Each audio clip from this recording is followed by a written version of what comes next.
my name is Sarah. He said he would leave if we didn't have a baby. So I told a lie. Now my stomach must grow. I don't know what to do. This is my story. It is a sad story, but I want to tell it. Maybe it can help someone. Maybe it can help me. I live in a small house with a small garden. I have a man I love. His name is Mark.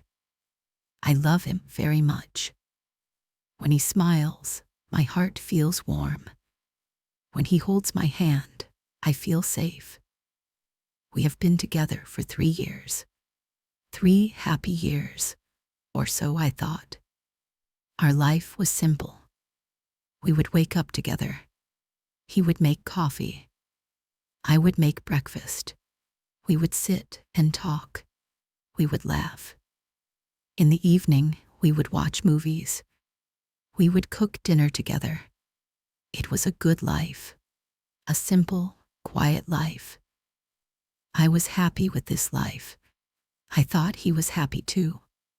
But something started to change. Mark started to talk about babies. At first, it was small things. He would see a family at the park. He would smile and say, "Look, Sarah, they are so cute." I would smile too. But my smile was not real. Inside, I felt a little cold. I am 25 years old. I am young. I have dreams. I want to travel. I want to see mountains. I want to see the ocean. I want to paint again. I used to paint a lot. But now, I do not have time. A baby is a big dream too. But it was his dream. It was not my dream. Not yet. He talked about it more and more. Our baby would have your eyes, he would say. Our baby would have my laugh. He painted a picture with his words, a beautiful picture of a perfect family. I was in the picture, but I did not feel like me. I felt like a different person, a person I did not know. One night, we were sitting on the sofa. The television was on, but we were not watching. He turned to me. His face was serious. My heart started to beat fast. I knew this was an important talk. "Sarah," he said, his voice was quiet. "I love you, you know that, right?" "Yes, Mark, I know. I love you too," I said. My voice was small. "I want a family," he said. "I want a real family, with you. I want a baby." I looked down at my hands. I did not know what to say. I was scared. The word baby was so big. It felt like a big stone in my chest. "I am not ready, Mark," I whispered. "Maybe in a few years. I want to do other things first." He stood up. He walked to the window. He looked out at the dark street. He did not look at me. "I am not getting younger, Sarah. I am 30. I have waited. I don't want to wait anymore." Tears came to my eyes. "Please, Mark, just a little more time." He turned around. His eyes were cold. I had never seen his eyes so cold. "No," he said, "no more time. If we don't have a baby, I will leave."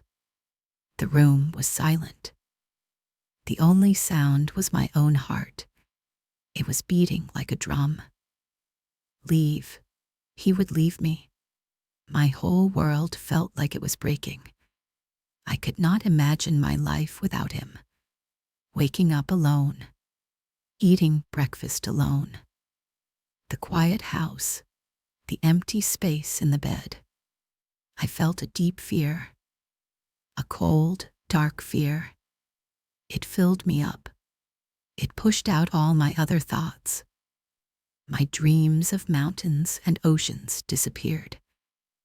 my wish to paint disappeared. The only thing left was the fear of being alone. So I said the words that would change everything. "Mark," I said. I stood up. I walked to him. I put my hand on his arm. "You don't have to leave."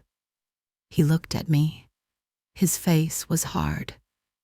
"I'm pregnant," I lied. The word hung in the air between us. It felt strange in my mouth. It was not my word. It was a word from a different story. A story that was not real. For a moment, he just stared at me. His cold eyes looked into my scared eyes. I thought he would know. I thought he would see the lie on my face. But then his face changed. The coldness melted away. A slow smile spread across his lips.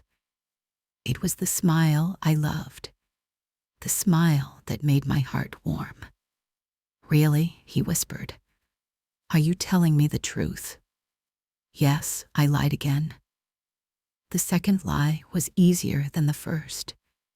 It hurt a little less. He let out a happy cry. He picked me up and spun me around. "We're having a baby. We're having a baby," he shouted. He was so happy. His joy filled the small room. He put me down and kissed me.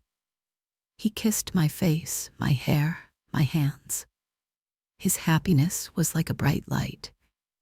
But inside me, a shadow grew. I hugged him back. I smiled a fake smile. My heart was a heavy, cold stone. I had him. He would not leave me. But I had lost something too. I had lost a part of myself.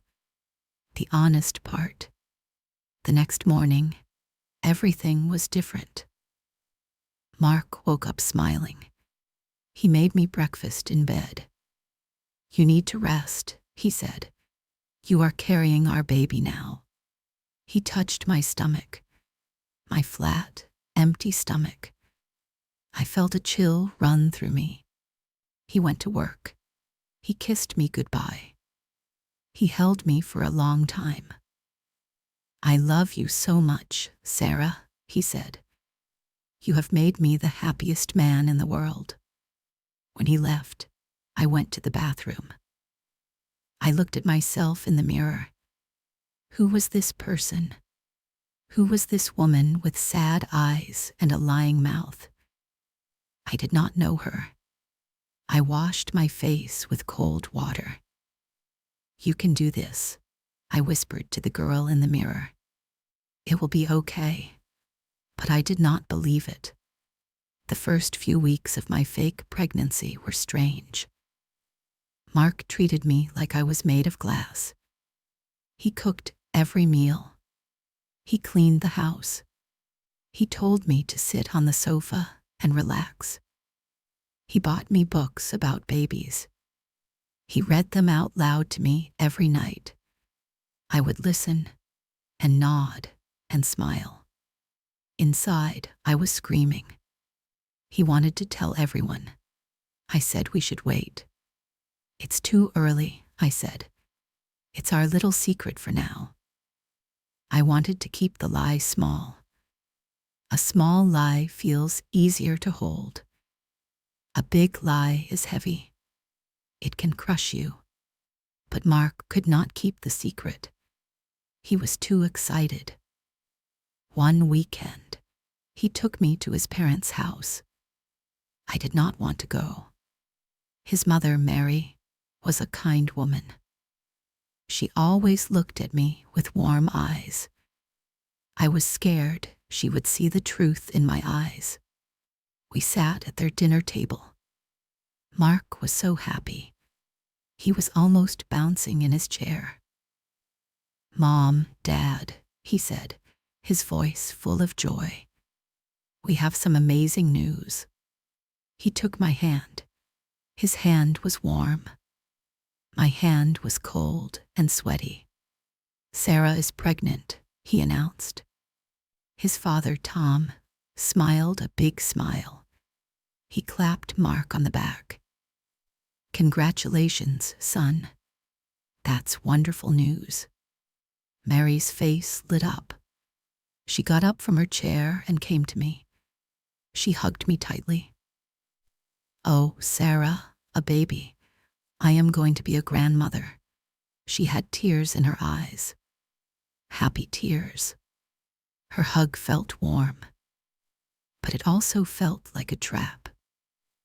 Every kind word, every happy tear was another brick in the wall of my lie.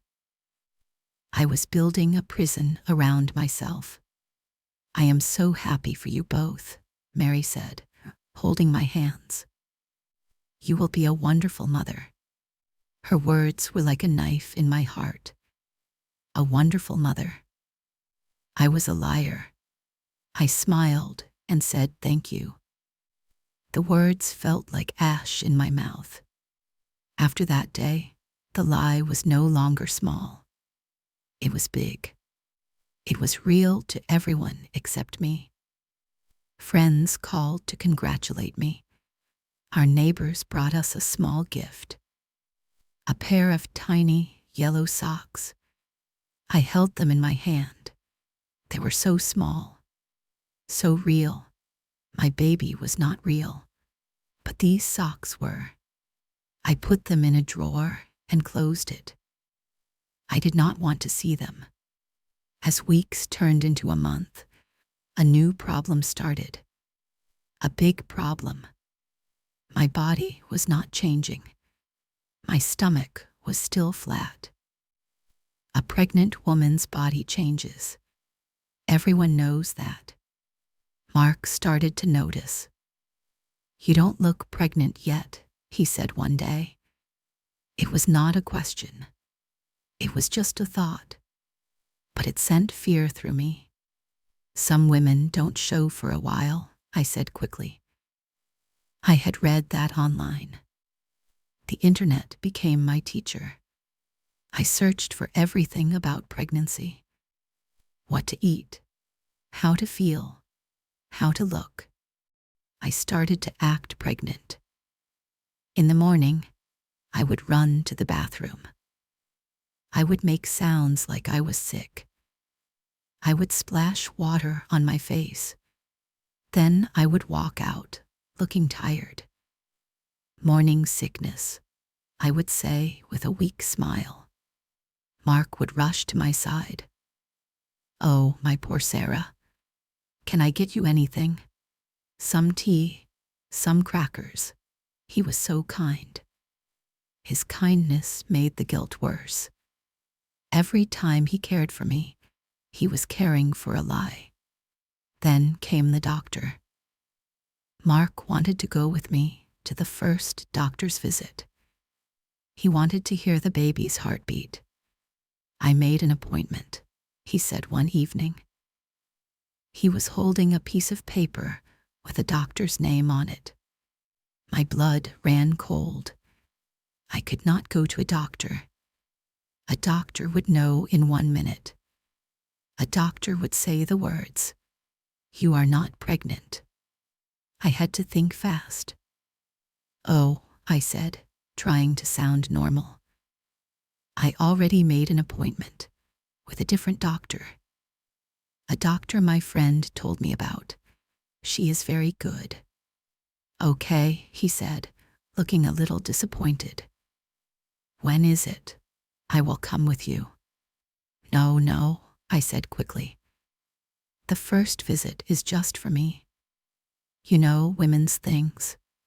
You can come next time." He looked at me for a long moment. I held my breath. Did he believe me? "All right, Sarah," he said slowly. "If you are sure." I was not sure about anything. I felt like I was walking on a thin rope. Far below was the hard, cold truth, and I was trying so hard not to fall. The day of my doctor's appointment came. I left the house in the morning. I told Mark I was going to the doctor, but I just drove to a coffee shop in another town. I sat there for 2 hours. I drank coffee and stared out the window. I felt so lost, so alone. When I came home, Mark was there. He was excited. How did it go? Is everything okay? Is the baby okay? I had to create another lie, a bigger lie. Everything is perfect, I said, forcing a bright smile. The doctor said the baby is healthy. The heartbeat is strong. Did you hear it? He asked, his eyes wide. Yes, I whispered. It was beautiful. A tear rolled down his cheek. He hugged me. Our baby, he said into my hair. I closed my eyes. I felt nothing. I was just an empty house where lies lived. Now a new fear began. My stomach. It had to grow. The 2nd month passed. The 3rd month began. I could not hide my flat stomach forever. I started wearing baggy clothes, big sweaters, loose dresses. It worked for a while, but I knew it was not a real solution. I needed a belly, a pregnant belly. One day, I was home alone.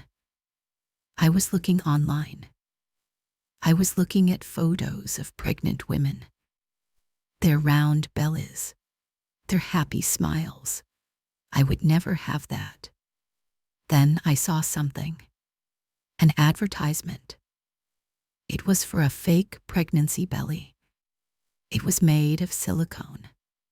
It looked real. It was for actresses in movies, the website said, or for women who could not have babies. My heart started pounding. Could I do this? Could I wear a lie on my body every day? It felt crazy. It felt wrong.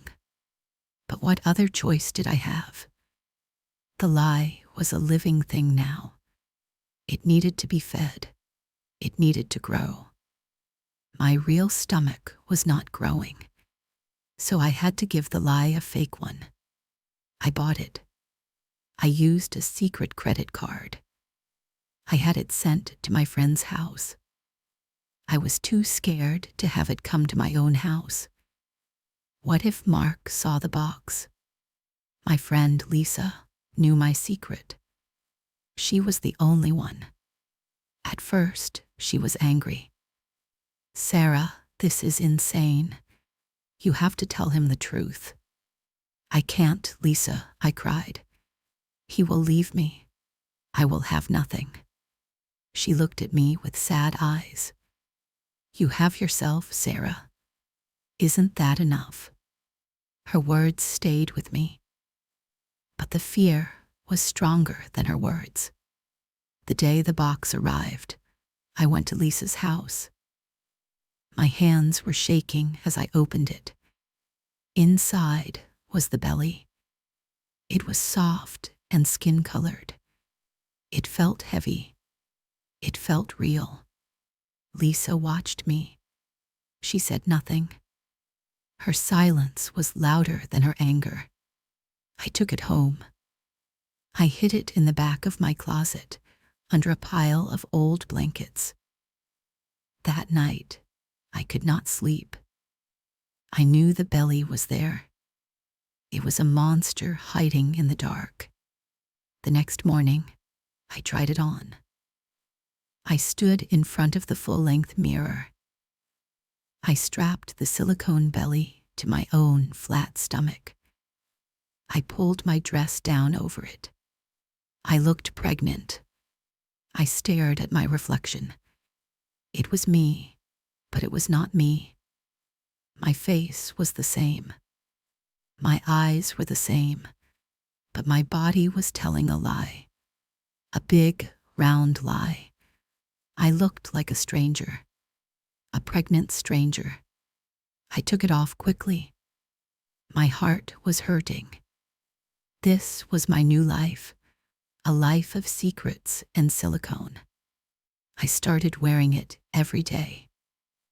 I would wake up early before Mark. I would go into the bathroom and strap on the belly. Then I would get back into bed. When he woke up, I was already pregnant. It was uncomfortable. It was heavy. It was hot. It was a constant reminder of my lie. Every time I moved, I could feel it against my skin. It felt alien. It felt wrong. But Mark was so happy. He would come home from work, and the first thing he would do was touch my belly. "How is our little one today?" he would ask. He would talk to the silicone. He would sing to it. I would stand there and smile. My smile felt like a mask. Behind the mask, I was crying. I was screaming, but no sound came out. One evening, we were on the sofa. He had his head on my fake belly. He said he could feel the baby kicking.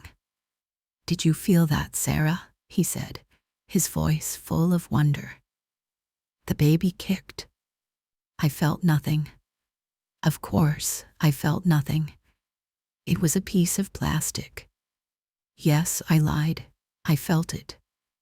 I went to bed that night and I cried. I cried for the baby that wasn't there. I cried for the man who loved a lie. And I cried for the woman I was becoming. A woman I did not like.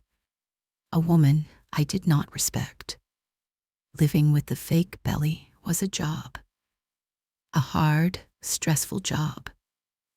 I was always scared. Scared Mark would come home early and find me without it. Scared it would slip or move in a strange way. Scared someone would hug me too tight and feel that it was not real. I stopped seeing my friends. I stopped going out. My world became very small. It was just our house, the grocery store, and the prison of my lie. I felt so lonely. The lie was my only companion, and it was a cruel companion. It whispered bad things in my ear. "You are a monster," it would say. "You don't deserve to be happy." One afternoon, Mark came home from work early. I was in the bedroom, folding laundry. I was not wearing the belly. I was hot and tired, and I just wanted to feel normal for a few minutes. I heard his car in the driveway. Panic shot through me. Pure, cold panic. I ran to the closet. I grabbed the belly. My hands were shaking. I could not get the straps right. I heard the front door open. "Sarah, I'm home," he called out. "I'm in the bedroom," I called back. My voice was shaky. He walked into the room just as I was pulling my sweater down. The belly was crooked. It was too high on one side. "Hey," he said, smiling. Then his smile faded. He looked at my stomach. "Is everything okay? You look strange." My heart stopped. This is it, I thought. He knows. The lie is over. I thought fast. I grabbed a pillow from the bed and hugged it to my chest. "Oh, the baby is just kicking like crazy today," I said, trying to laugh.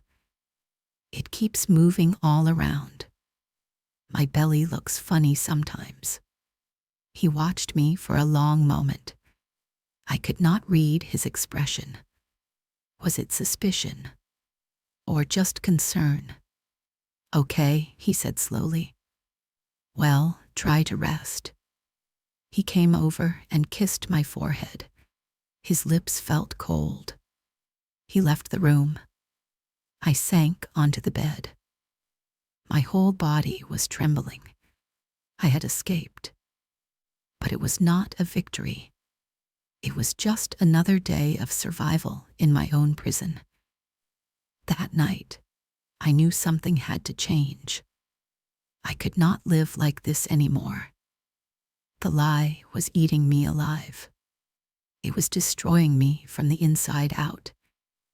I looked at myself in the mirror. My eyes were dull. There were dark circles under them. I looked tired. I looked broken. Lisa was right. I had myself. But I was losing myself. I was trading my soul for a man who would leave me if I was not what he wanted. Was that love? No, it was not love. Love is not a threat. Love is not a choice between a baby and being alone. Love is kind. Love is honest. Our love was not honest anymore. Because of me. I looked around the house. Mark had started preparing a room for the baby. He had painted the walls a soft yellow. He had built a small wooden crib with his own hands. He was so proud of it. He would stand in the doorway and just look at the room, smiling. That room was the saddest place in the world to me. It was a room for a dream. But my dream had become a nightmare. I made a decision. It was the hardest decision of my life. I had to tell him the truth. I knew what it meant. He would leave. The thing I was so scared of, the thing that started this whole mess, was going to happen. I was going to be alone. But I realized something. I was already alone. I was more alone with him and my lie than I would ever be by myself with the truth. I had to be brave. It was time to stop being a scared little girl. It was time to be a woman, an honest woman, even if it hurt. I waited for him to come home from work. My stomach hurt for real this time. It was full of fear. I sat on the sofa, my hands twisted together in my lap. I was not wearing the fake belly. For the first time in months, it was just me. My real, flat stomach. My real, scared self. He came in the door, smiling. "Hello, my love," he said. "How are my two favorite people?" He walked over to kiss me. I couldn't look at him. I couldn't let him kiss me. I turned my head away. His smile disappeared. "Sarah, what's wrong?" I started to cry. The tears I had been holding inside for so long finally came out. They were hot and they hurt. I couldn't stop them. "Sarah, talk to me. Is it the baby? Is something wrong with the baby?" He knelt in front of me. His face was full of worry. His words made me cry harder. The baby that was never there. "There is no baby, Mark," I sobbed. The words were quiet, but they felt like a scream. He looked confused. "What are you talking about? Of course there's a baby." He reached out to touch my stomach. I pulled away. "No," I said, my voice shaking. "There is no baby. There never was." I finally looked at him. I saw the confusion on his face turn into something else. Disbelief. And then, slowly, understanding. The understanding was the worst part. It was like watching a light go out in his eyes. He stood up. He backed away from me, as if I was a stranger. As if I was something dangerous. "What did you say?" he whispered. I lied, I said. I lied about being pregnant. I told him everything. I told him about the fear, the doctor's appointment, the fake belly, the lies, all of it. The words poured out of me. It was ugly. It was messy. But it was the truth. When I was finished, the room was silent. So silent. He just stared at me. His face was a mask. I could not see what he was thinking. I could not see what he was feeling. He was a million miles away. Why, he finally said. His voice was flat, empty. I was scared, I whispered. I was so scared you would leave me. He laughed. It was not a happy laugh. It was a cold, bitter sound. So you built our whole future on a lie. You let me build a crib. You let my mother cry with happiness. Every word was a slap in the face. I deserved it. I knew I did. I know, I said, tears streaming down my face. I am so sorry, Mark. I am so sorry. He shook his head. He looked around the room, at our pictures on the wall, at the life we had built. Then he looked at me. There was no love in his eyes. There was only pain and anger. I can't even look at you, he said. And then he turned and walked out the door. He didn't slam it. He just closed it quietly behind him. The click of the lock was the loudest sound I had ever heard. He was gone. I sat there on the sofa for a long, long time. The house was quiet. My lie was gone. And so was he. I was alone. The next few days were a blur. I did not eat. I did not sleep. I just cried. I cried for him. I cried for my stupid, terrible mistake. I walked into the yellow baby room. The little wooden crib was there. It looked so empty, so sad. This whole house was full of ghosts. The ghost of our love. The ghost of a baby that never was. A week later, he came back. He came back to pack his things. He did not talk to me. He moved through the house like I was not there. He put his clothes in a box. He took the pictures of us off the wall. I stood in the doorway and watched him. Mark, I said. My voice was weak. He stopped. He did not turn around. I know I hurt you, I said. And I will be sorry for the rest of my life. But I want you to know, I did love you. The love was real. The lie came from fear. He was silent for a moment. Then he said, "Goodbye, Sarah." And he walked out of my life, forever. Now it is 6 months later. I still live in the small house, but it is different now. I painted the yellow baby room a bright blue, the color of the sky. It is my art studio now. I have started painting again. My paintings are not very good yet, but they are honest. They are full of color. They are full of my feelings. Being alone was hard at first. The quiet was very loud. But slowly, I started to find myself again.